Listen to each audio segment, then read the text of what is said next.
Hello बच्चों, स्वागत है आपका टॉपर ट्रिक्स एकेडमी में। तो इस वीडियो में हम लोग अच्छे से समझेंगे कि संयोजकता क्या होती है, जो कि आपके 9th class, 10th class, 11th class और 12th क्लास के लिए बहुत ही महत्वपूर्ण है। यदि आपसे संयोजकता निकालना नहीं आती और संयोजकता आपको नहीं मालूम है किसी भी तत्व की, तो आप रासायनिक सूत्र नहीं बना सकते हैं। तो संयोजकता क्या है, बेसिक है रासायनिक सूत्र का, तो इसको आपको समझना बहुत जरूरी है। तो इस वीडियो में आपको बहुत ही सरल भाषा में और बेस्ट फनी ट्रिक के साथ बताएंगे, ताकि आपके माइंड में एकदम सरलता से बैठ जाए। तो आप लोग वीडियो को पूरा ज़रूर देखिएगा, और यदि आपको वीडियो अच्छा लगता है तो आप लोग चैनल को सब्सक्राइब कीजिए और वीडियो को अपने सभी दोस्तों के पास शेयर कीजिए। आपको हिंदी माध्यम के बेस्ट वीडियोज़ यहाँ उपलब्ध करवाए जाते हैं। तो सबसे पहले संयोजकता को समझने के पहले आपको समझना होगा इलेक्ट्रॉन के बारे में, किसी भी तत्व के इलेक्ट्रॉन के बारे में। और इलेक्ट्रॉन को समझने के लिए समझना होगा प्रोटॉन के बारे में। तो सबसे पहले समझते हैं कि प्रोटॉन क्या होता है, और प्रोटॉन को भी और कुछ बोला जाता है तत्व के अंदर। तो देखिएगा कि हमने क्या पढ़ा था पिछले वीडियो में। हम लोग परमाणु के बारे में बहुत ही बेसिक जानकारी आपको दी थी। तो यदि आप लोग नहीं देखें तो वही वीडियो बहुत अच्छा है, तो आप लोग उसको भी देख सकते हैं। देखिए, परमाणु के नाभिक में धनावेशित कण होता है, ठीक है। किसी भी परमाणु के नाभिक में क्या होता है, धनावेशित कण होता है, जिसको क्या बोला जाता है, प्रोटॉन बोला जाता है। तथा उदासीन कण होता है, जिसको क्या बोला जाता है, न्यूट्रॉन। संचित होता है, संचित का मतलब होता है वहाँ उपस्थित होते हैं। परमाणु नाभिक में उपस्थित प्रोटॉनों की संख्या को परमाणु संख्या कहते हैं। देखिए, आपको क्या मिल गई, परमाणु क्रमांक या परमाणु संख्या की परिभाषा मिल गई। परमाणु के नाभिक में उपस्थित प्रोटॉनों की संख्या को परमाणु संख्या कहते हैं, जिसका प्रतीक क्या होता है, परमाणु संख्या का प्रतीक होता है आपका परमाणु क्रमांक का प्रतीक क्या होता है, जेड होता है, जिसको जेड से प्रदर्शित किया जाता है। और आगे देखिए क्या लिखा है, किसी भी तत्व के सभी परमाणुओं में प्रोटॉनों की संख्या समान होती है, ठीक। सभी परमाणु जो होते हैं उनके प्रोटॉन संख्या समान होती है, और किसी भी तत्व में जितने प्रोटॉन होते हैं उतने ही इलेक्ट्रॉन होते हैं, समझिए। जैसे उदाहरण के रूप में अगर जो हम ले लें, आपका ऑक्सीजन हुआ, ऑक्सीजन का होता है ओ में कितने होते हैं, ओ में होते हैं प्रोटॉन की संख्या 8। तो इसका परमाणु क्रमांक कितना हुआ, 8। जब इसमें 8 प्रोटॉन है तो इसमें 8 इलेक्ट्रॉन भी होंगे, 8 इलेक्ट्रॉन भी होंगे। इलेक्ट्रॉन को ई से लिखा जाता है और प्रोटॉन को पी से लिखा जाता है। अब आइए थोड़ा सा समझ लेते हैं बेसिक जानकारी परमाणु भार के बारे में।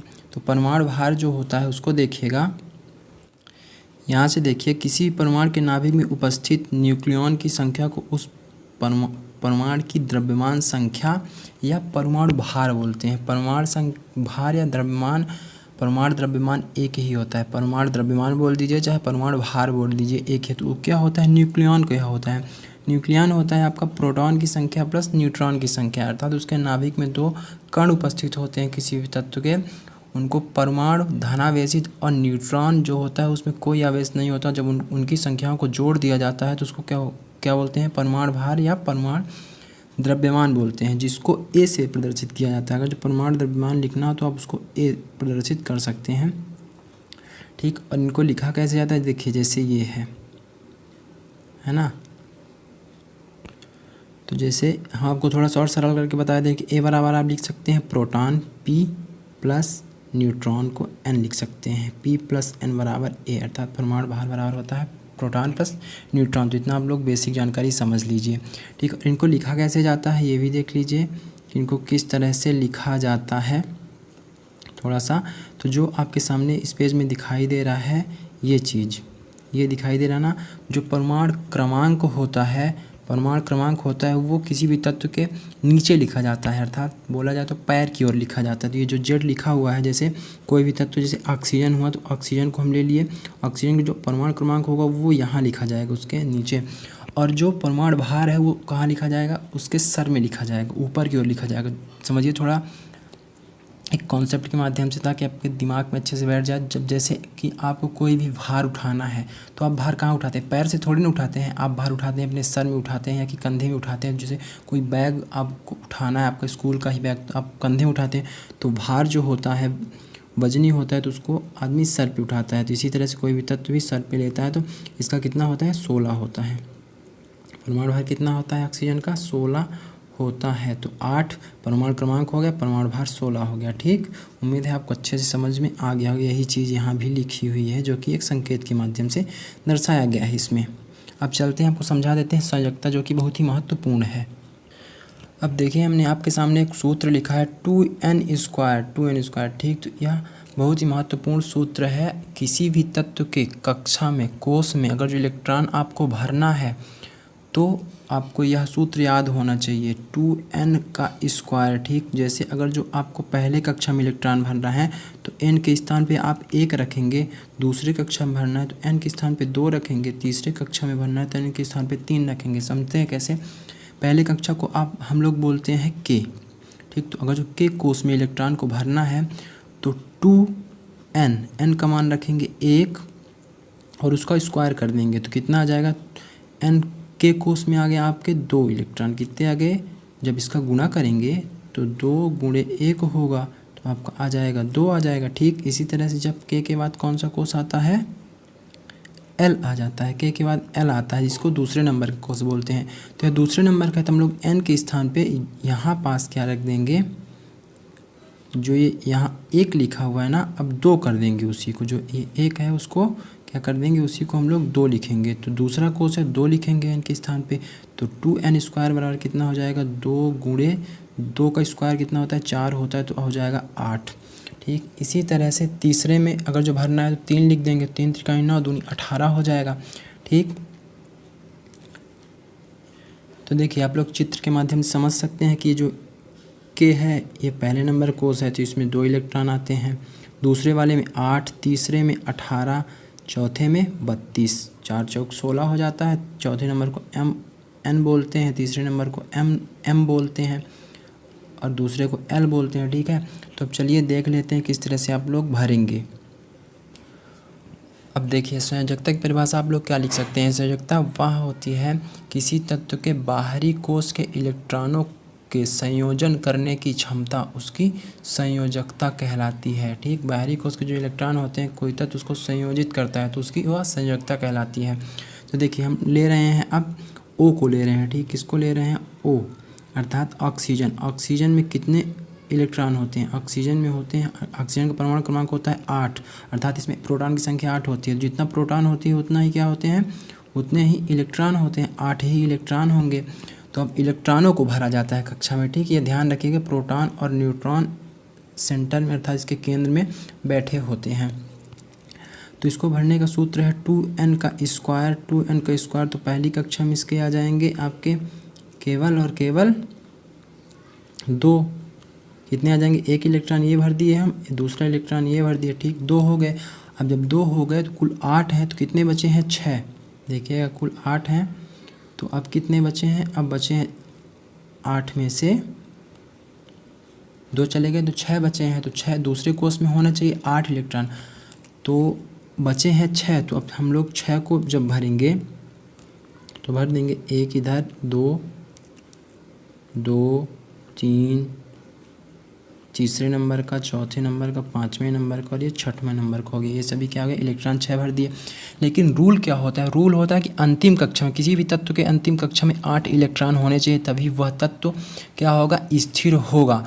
तो तत्व के अंतिम कक्षा में, इसका अंतिम कक्षा दूसरे नंबर कक्षा L नंबर का, दूसरे नंबर कक्षा क्या बोलते हैं, पहले नंबर वाले को बोलते हैं K, दूसरे को L, फिर क्या बोलते हैं M, N, ऐसे ही बढ़ता जाता है, ठीक।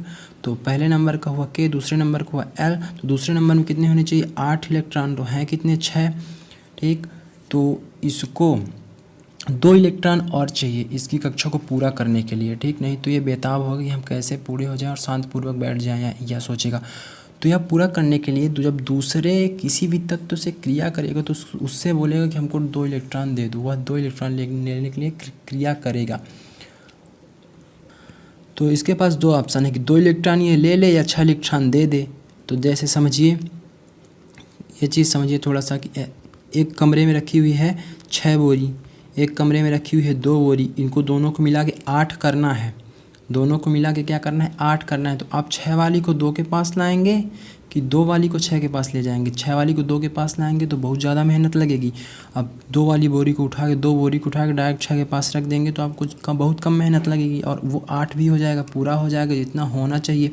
तो ये क्या करता है, ये 2 इलेक्ट्रॉनों को ले लेता है, 2 इलेक्ट्रॉनों क्या करता है, ये दूसरे तत्वों से ले लेता है और अपना अष्टक पूरा कर लेता है। ये हुआ एक इलेक्ट्रॉन, ये हुआ इसका दूसरा इलेक्ट्रॉन। तो जो ये 2 इलेक्ट्रॉन इसने लिया है वही इसकी संयोजकता होती है, अर्थात इलेक्ट्रॉन को व्यवस्थित करने की क्षमता अर्थात संयोजित करने की क्षमता संयोजकता कहलाती है। तो देखिए जो 2 इलेक्ट्रॉन इसने लिया है वो इसकी संयोजकता है। तो कितने इलेक्ट्रॉन लिया है, जितने इलेक्ट्रॉन लिया है उतनी इसकी संयोजकता होगी। 2 इलेक्ट्रॉन लिया है अर्थात ऑक्सीजन की संयोजकता होती है, कितनी होती है, ऑक्सीजन की संयोजकता होती है 2। ठीक, अब दूसरा तत्व भी ले लेते हैं। दूसरा तत्व हम ले लेते हैं, अब ले लेते हैं सोडियम। तो सोडियम है हमारे सामने। अब देखिए सोडियम का परमाणु क्रमांक कितना होता है, थोड़ा सा रुकिएगा। सोडियम का परमाणु क्रमांक आपका होता है 11। तो हमने पैर की ओर 11 लिख दिया है, तो ये होता है 11। आप लोग कम से कम 20 तक याद कर लीजिए, बहुत ही सहायता होगी किसी भी चीज़ को करने के लिए। तो 11 होता है और इसका परमाणु भार होता है 23। तो परमाणु भार भी याद करना होगा, किसी का एक कम होता है एक ज़्यादा होता है, ठीक है, वो याद करने से हो जाएगा सब कुछ। तो 11 है और इलेक्ट्रॉनों की संख्या भी कितनी होगी, इलेक्ट्रॉन भी हो जाएंगे आपके 11, है ना। तो इलेक्ट्रॉनों को भरा जाता है तो भरते हैं उसी सूत्र से, 2n² वाले सूत्र से, 2n का स्क्वायर। ठीक, तो देखिए भरना स्टार्ट कीजिए। सबसे पहले अंदर वाले कोष से भरेंगे। जब तक अंदर वाला कोष नहीं भर जाएगा तो बाहरी कोष में इलेक्ट्रॉन नहीं भर सकते हैं, ठीक है ना। इस वीडियो को आप लोग ध्यान से देखिएगा, सारी चीज़ें समझ में आ जाएंगी। पहले वाले कोष में कितने आते हैं, 2 इलेक्ट्रॉन, हमने अभी सूत्र से निकाला तो 1 इलेक्ट्रॉन 2 इलेक्ट्रॉन हुए। ठीक, दूसरे में कितने आते हैं, 8। तो 1 2 3 4 5 6 7 और एक और भर दीजिए, 8 हो गया। 3 3 6 2 8 हो गए पूरे। ठीक, अब क्या हुआ, अब 2 भर दिए, 1 सेकेंड, 2 भर दिए, दूसरे में हमने भर दिया 2, दूसरे में भर दिया 8, तो टोटल हो गए 10। अब हैं कितने, 11, तो बचा 1। तो 8 भर गया। अब दूसरे कोष में हम तो भर नहीं सकते हैं क्योंकि वो तो पूरा हो चुका है। अब तीसरे कोष में भरेंगे हम लोग, 1 इलेक्ट्रॉन भर देंगे तीसरे कोष में, ये आ गया 1 इलेक्ट्रॉन। तो अब बाहरी कक्षा में नियम क्या होता है, बाहरी कक्षा में 8 इलेक्ट्रॉन होने चाहिए।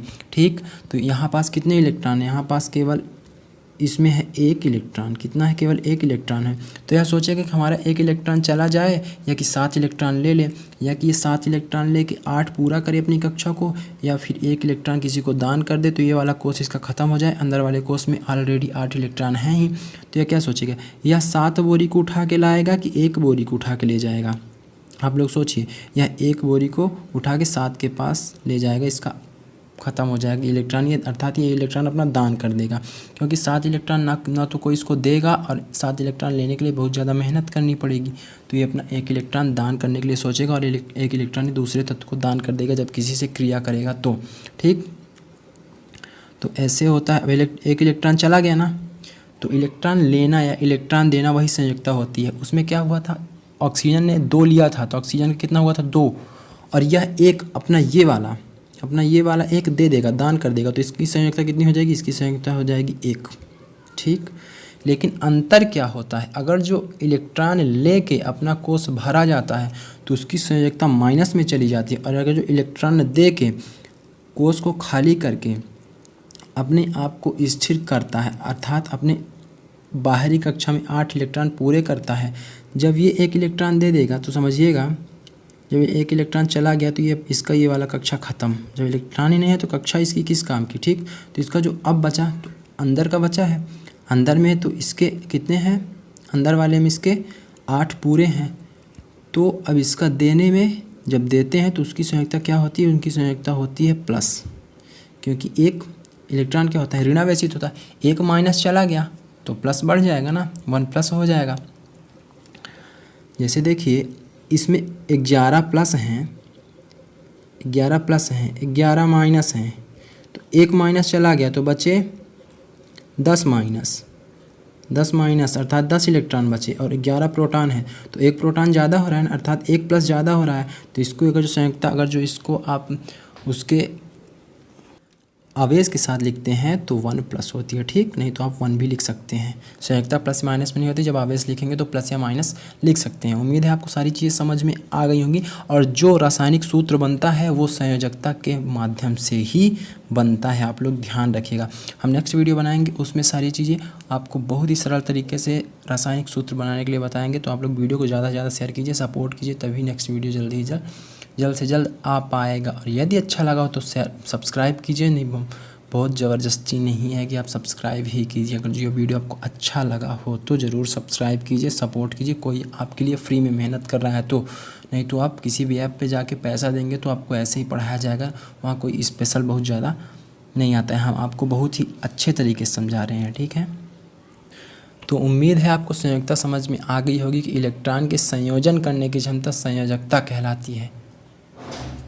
तो इस वीडियो में इतना ही, मिलते हैं नेक्स्ट वीडियो में बच्चों। जय